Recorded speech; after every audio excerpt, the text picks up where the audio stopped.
when the town gathered to laugh at the single father who won an abandoned farm, no one noticed the way his hands trembled as he unlocked the door. Dust filled the air. Silence followed. And then, his son whispered something that made the mocking crowd fall quiet forever. The auction had ended with laughter, not applause.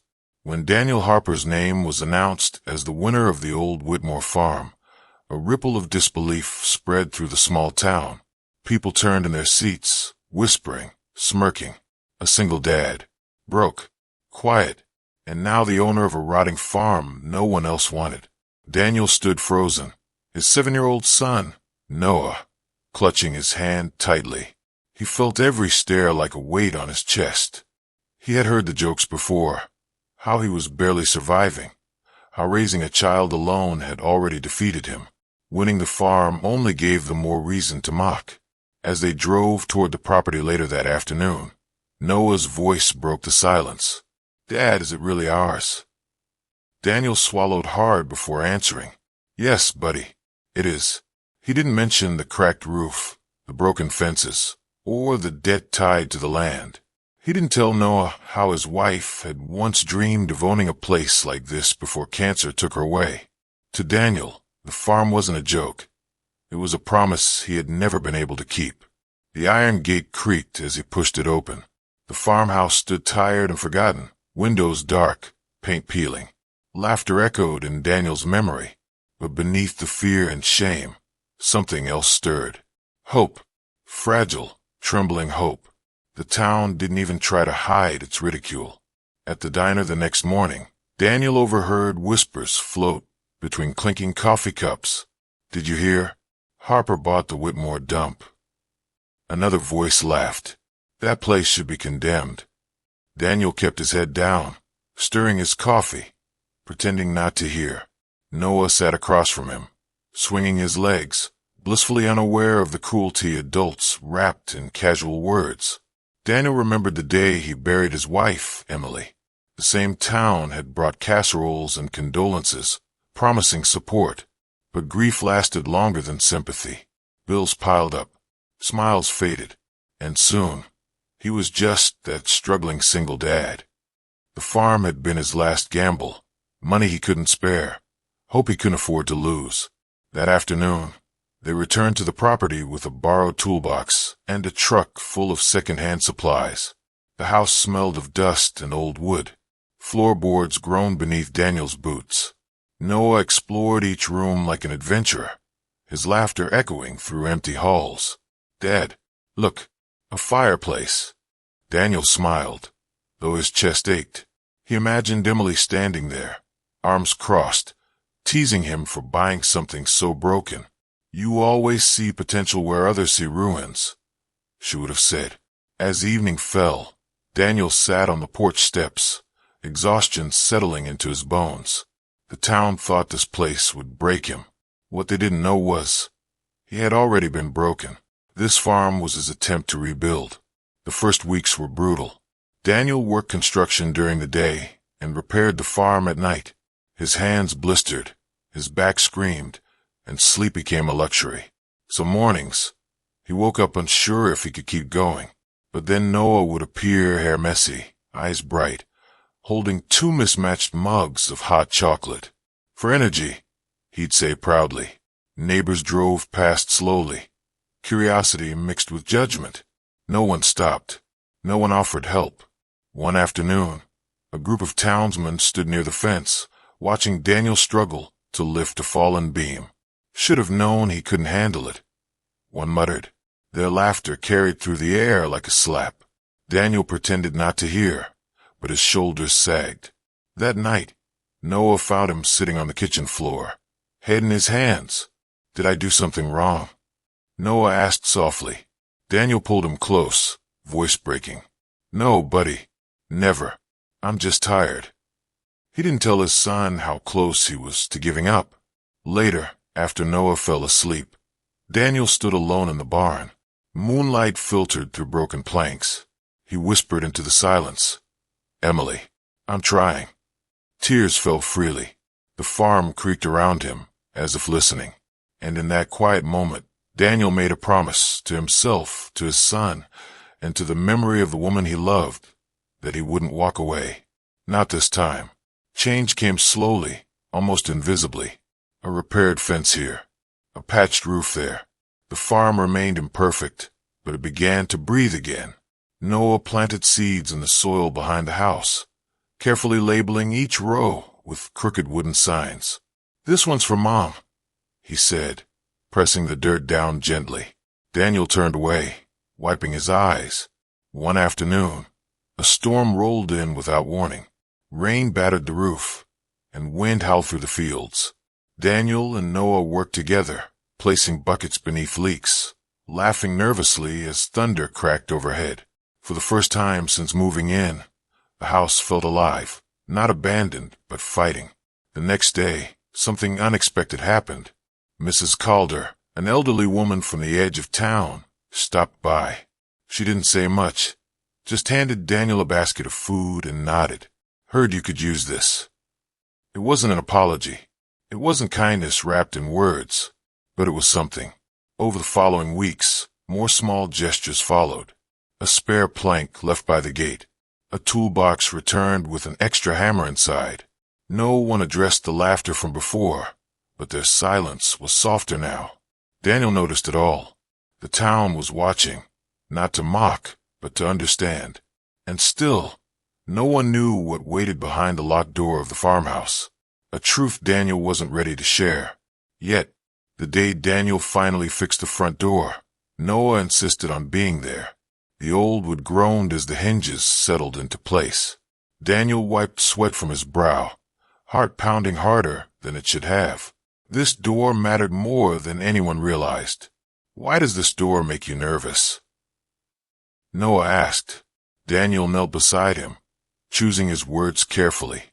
"Because some doors, they carry memories." He placed his hand on the handle, but didn't open it yet. He remembered the letters he had found hidden in the house the first night, the photographs, the truth about why the Whitmore farm had been abandoned, and what it had once meant to the town. Outside, a small crowd had gathered. Curious neighbors, skeptics, silent witnesses. Word had spread that Daniel was finally opening the house completely. Some expected failure. Others expected nothing at all. Daniel took a breath. Noah squeezed his hand. When the door opened, the air shifted. Gasps replaced whispers. Inside, preserved and untouched, was a room filled with letters, awards, and photographs. Evidence of sacrifice, loss, and a forgotten promise the town had once broken. And in that moment, the laughter died. The room stayed silent longer than anyone expected. Dust floated in the sunlight, settling gently over framed photographs lining the walls. Black and white images showed the Whitmore farm in its prime. Harvest festivals, children laughing, neighbors standing shoulder to shoulder. At the center of the room stood a large portrait of an older man, his eyes steady, kind. A plaque beneath read, "Samuel Whitmore, donated land and profits to build our town school." Murmurs spread through the crowd. Faces tightened with recognition. Daniel felt Noah's grip on his hand loosen as curiosity replaced fear. Mrs. Calder stepped forward, her voice trembling. "Samuel Whitmore saved this town during the drought," she whispered, "when no one else would." Daniel finally spoke, his voice calm but heavy. "This farm was abandoned after the town refused to help him when he fell ill. He died alone.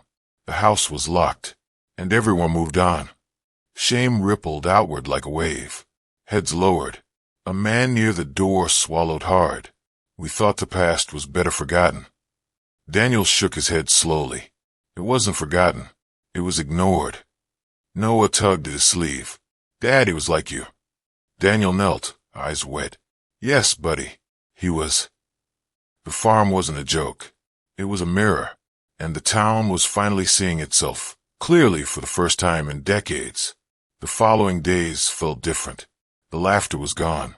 In its place lingered something heavier, regret. Townspeople returned, not as spectators, but quietly, almost nervously.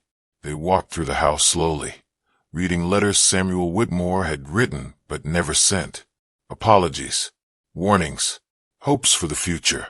Daniel watched from the porch as people he barely knew wiped their eyes. One man stood frozen before a photo of the school's first brick being laid. "My father was there," he whispered. "He told me Whitmore was a fool."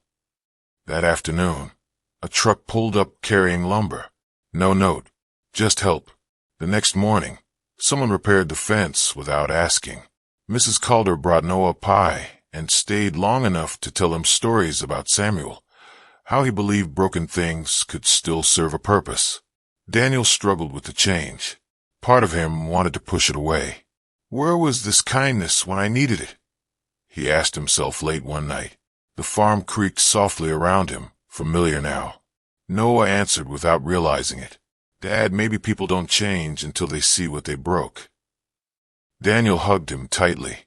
The town was learning. Slowly, painfully, and maybe, just maybe, it wasn't too late. A town meeting was called for the first time in years. Daniel sat in the back, Noah beside him, feet not touching the floor. The mayor cleared his throat, voice strained. "We owe you an apology, Daniel, and to Samuel Whitmore." One by one, people stood. Words stumbled out, excuses, confessions, remorse. Some spoke of fear, others of pride. All spoke of regret. Daniel listened without interrupting. He didn't come for apologies. He came for truth. When it was his turn, he stood slowly. "I didn't buy the farm to teach anyone a lesson," he said quietly. "I bought it because my wife believed in second chances, because my son deserves to grow up knowing kindness matters." Noah stood too. "My dad fixes broken things," he said simply, "even when people laugh." The room broke. Tears, nods, silence heavy with understanding. That night, Daniel returned to the farm with a strange feeling in his chest. Not victory, not relief, but release. He had carried bitterness like a shield. Now he realized it was heavier than the pain itself. Forgiveness didn't erase the past, but it made space for a future. Spring arrived softly, transforming the land. Green pushed through soil Noah had planted weeks earlier. The farm no longer felt abandoned. It felt alive. Laughter returned, not mocking, but warm. Children visited. Volunteers helped restore the barn. One afternoon, Daniel uncovered a final letter hidden beneath the loose floorboard. It was addressed simply, "To the one who opens the door." Samuel had written about faith in people, even after betrayal, about believing someone kinder would come along. Daniel read it aloud to Noah, voice breaking. "He was waiting for us," Noah said. The town held a small ceremony weeks later. No speeches, just a plaque placed near the farmhouse door.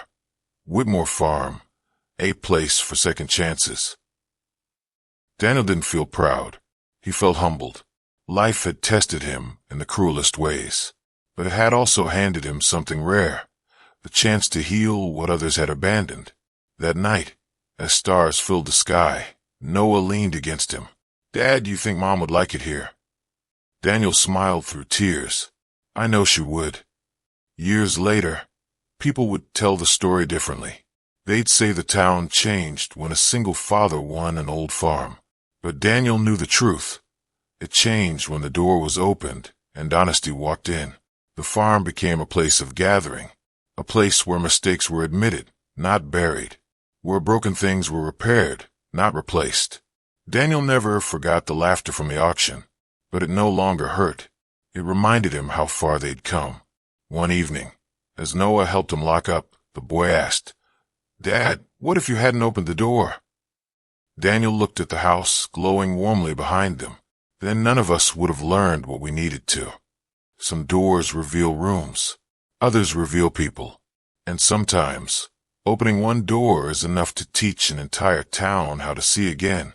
The farm didn't just change the town, it changed Daniel. For the first time since Emily's death, he felt something close to peace. But peace, he learned, was fragile. One quiet morning, a letter arrived from the bank. Daniel read it twice, then a third time, his hand slowly tightening. The loan he'd taken to buy the farm had been approved under temporary terms. Payments were increasing. Failure meant foreclosure. He sat at the kitchen table long after Noah left for school, staring at the grain of the wood Emily once traced with her finger. He hadn't told anyone how close they were to losing everything again. Pride whispered that he should handle it alone. Fear warned him what silence could cost. That evening, Noah noticed the tension immediately. "Did something break?" he asked. Daniel forced a smile. "Not yet." He worked later than usual, taking extra construction shifts, his body aching beyond exhaustion. At night, he lay awake listening to the farm breathe around him, wondering if this second chance was slipping through his fingers. The town had learned to open its heart, but Daniel hadn't learned how to ask for help. And sometimes, the hardest lesson isn't forgiveness. It's trust. Daniel collapsed in the barn 3 days later. Just exhaustion, the doctor said, but fear lingered longer than pain. When word spread, the town reacted without meetings, without speeches. Trucks arrived. Meals followed. Someone paid part of his loan anonymously. Mrs. Calder sat beside his bed that night.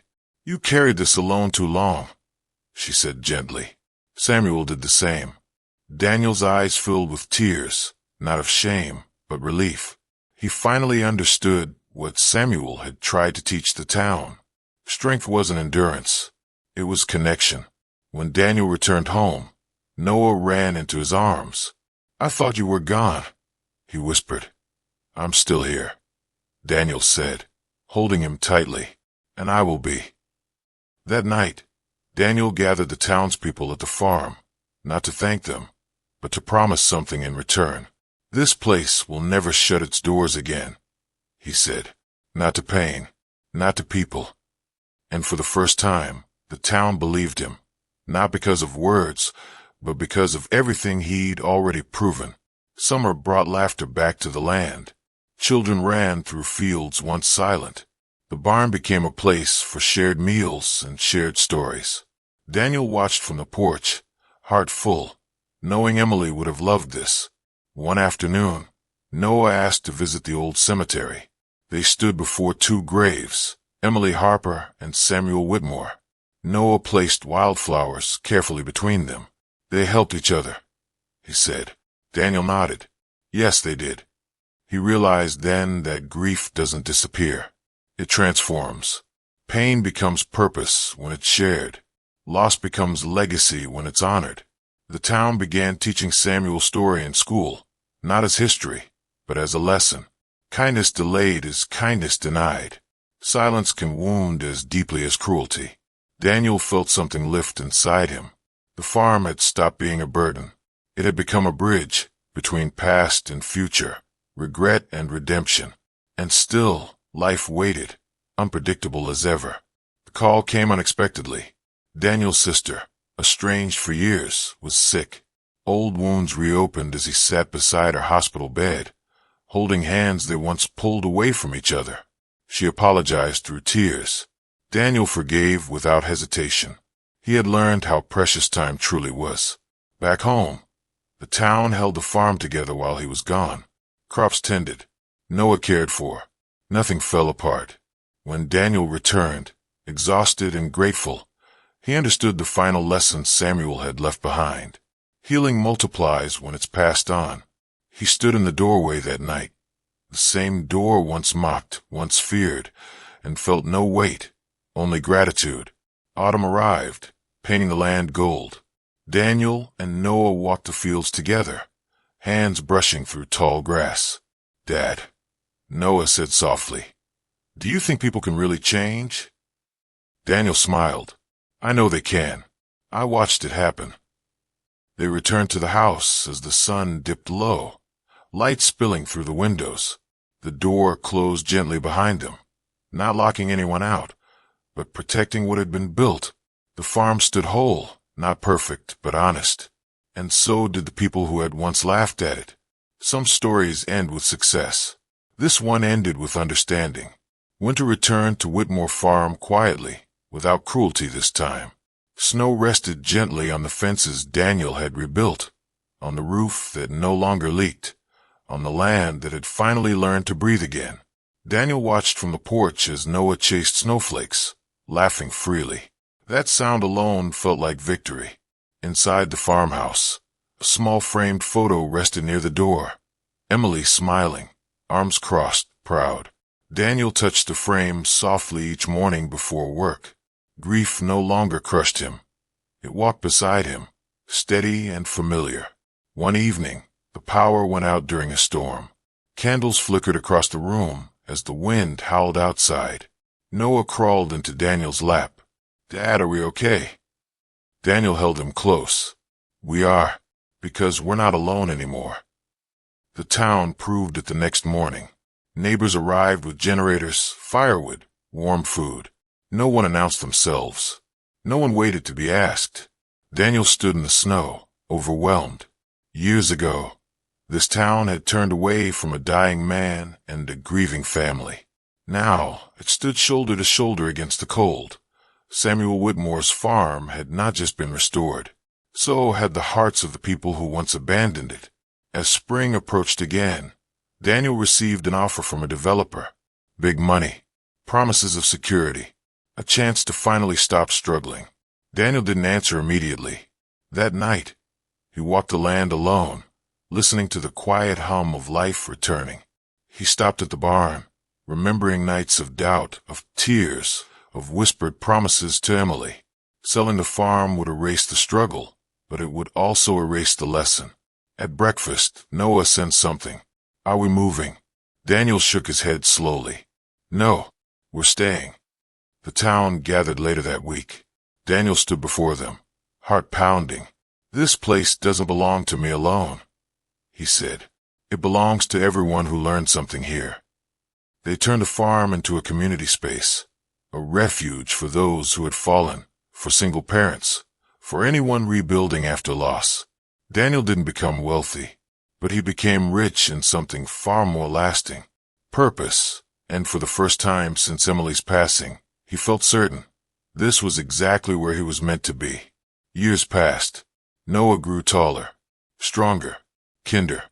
The farm echoed with stories of recovery, people who arrived broken and left lighter. Daniel listened more than he spoke now. He had learned the power of quiet understanding. One afternoon, Noah helped repaint the front door. "Why this color?" he asked. Daniel smiled. "Because it reminds people they're welcome." They hung a simple sign beside it. "Come in. You matter." Visitors paused when they read it. Some cried. Some smiled. All stepped inside changed in small, invisible ways. Daniel sometimes stood near the old plaque honoring Samuel Whitmore. He felt gratitude, not guilt, for being chosen to continue the story. This wasn't redemption earned through perfection. It was redemption earned through persistence, humility, and love. On the anniversary of Emily's passing, the town gathered quietly. No speeches, no performances, just presence. Noah placed flowers beneath her photo, whispering, "We did it, Mom." Daniel felt her everywhere, in the laughter, in the kindness, in the courage to keep going. He realized then that people don't need perfect heroes. They need honest ones. The town that once mocked him now protected the very values it had once rejected. And Daniel no longer carried anger for the past. He carried gratitude for the growth. Some doors, once open, can never be closed again. On a warm evening, Daniel locked the farmhouse door gently, not to keep the world out, but to honor what lived inside. Noah leaned against him, watching fireflies rise over the fields. "Dad," he said softly, "I'm glad you opened the door." Daniel smiled. "So am I." The town had mocked a single father for winning an old farm. They never imagined it would save them all. Some stories remind us that broken places can heal broken people, and broken people can heal entire towns. All it takes is courage, compassion, and one door opened with love. If this story touched your heart, like the video, subscribe, and join our Heart Angels family.